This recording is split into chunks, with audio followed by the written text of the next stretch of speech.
there's a lot of thought behind a person being a born loser, becoming who I am today. You don't just wake up and just rocky the shit. You gotta wake up and think about, there's a process to getting better. And that process is never finished. Like a lot of times, if your back is hurting, it may not be your back. It may be something else in your body that's making your back hurt. For me, I'm like, man, why can't I get past this hurdle? So like I said, I'm always examining myself every day. What is it? What is it?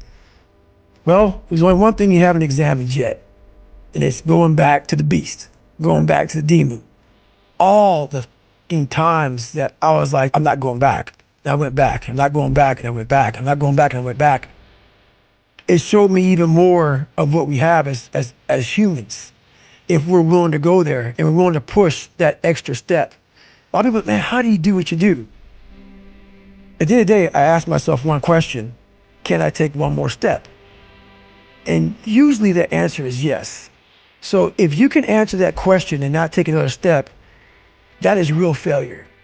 That is real quitting. So a lot of people can take one more step, but they choose not to. I don't know if you can take two steps. You got to answer that question after you take the first step. But I can always take one more step. So if I choose not to, that's on me. I got to live with that. I had just climbed a mental wall that was amazing. And I didn't want anybody to take that pain away from me at that point, because that was all confirmation.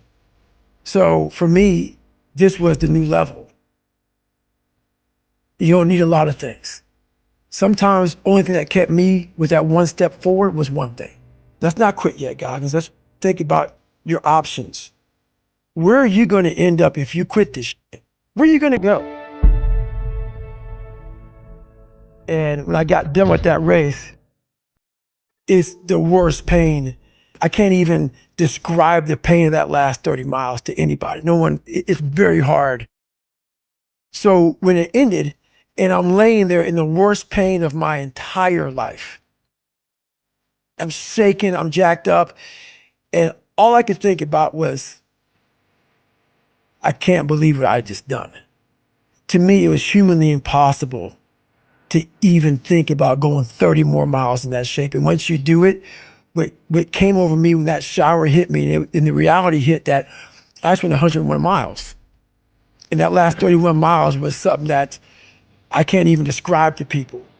And what's amazing about the human mind is that it becomes your new norm. Like, to think that I can run 200 miles, 240 miles, and that becomes like running 50. I never thought that was possible. This is why I'm always pushing that limit, because I know that within pushing these limits, there's always more. Did that set the tone or the rhythm for what you wanted to try and achieve and feel again? Each time you're pushing further? I never wanted to feel it again. I never wanted to feel it again. But what it did was it showed me what is possible. And that's what set the new stage for me. That's when I realized, oh man, I've really been underachieving my entire life. But it taught me what is possible. It taught me like, okay, I got it, check. I'm about action, and action means less talking and more doing. So that's where I've been. It only takes 1 second for you to lose the whole thing. So the 1 second decision is just that. You're in a situation where life is sucking. Let's say you're in extreme cold water and your life is flashing before your eyes. Every time that wave goes over your head, your thought process is, I gotta get the fuck out of this water. And you're in Hell Week. And you're hour one of 130 fucking hours. It's cold, I can't be cold this long. And then this is where that 1 second decision comes in. You forgot every reason why you wanted to be there. You don't care about SEALs. You don't care about any of this. You don't care about fighting for your country. All you want to do is go back home. You want the warmth. You may want something to eat. All those things of comfort are there in that 1 second. And this is where people lose. So What I do in that 1 second, because we all think about quitting when it's hard, but what you have to do in that 1 second is hard to process information during pain, because that pain takes over and you can't think rationally. You're thinking about fight or flight, save yourself. That's not a rational thought. It's not a thought that's going to get you through hard times. Most people fail that 1 second. So what happens, what I do, I start thinking logically. I calm my brain down, because your brain just wants to get the fuck out. It's about gaining control of your mind, putting things back in the proper perspective, and then saying, I really do want to be here. And I'm going to have a bunch of these 1 seconds, and I have to learn to control these, because if I fail one of these 1 seconds, I will not be a SEAL. I will not be a doctor. I will not be a lawyer. I will not be whatever the fuck it is. So that's how important that 1 second decision is. It's all about your mind takes control of you. You have to say, you, I run this motherfucker. There's no other way to make it out here.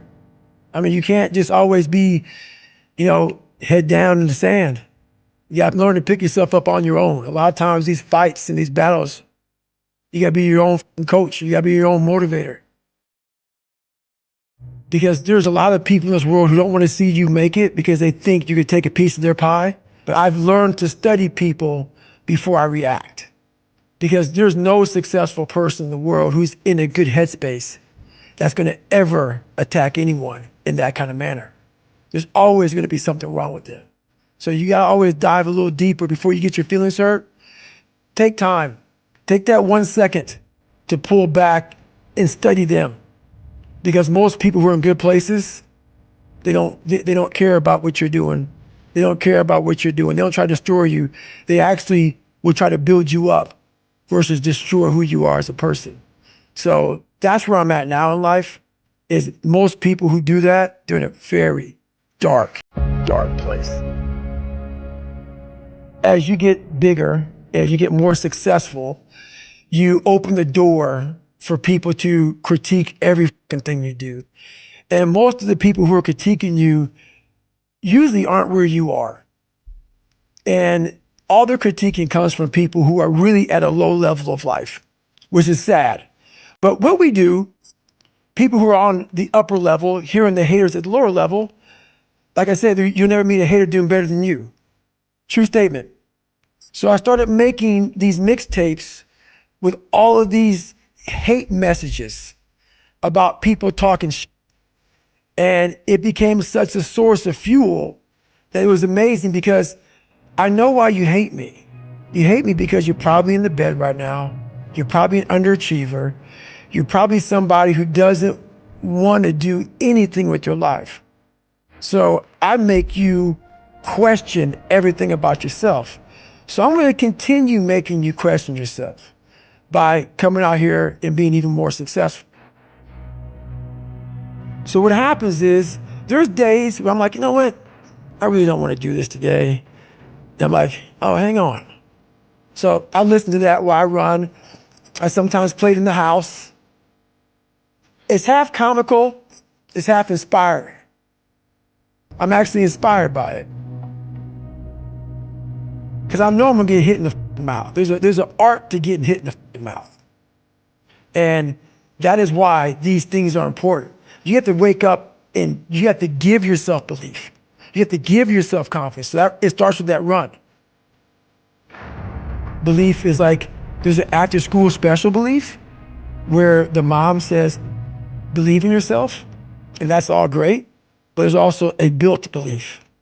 How I build belief is through the daunting tasks I put myself through.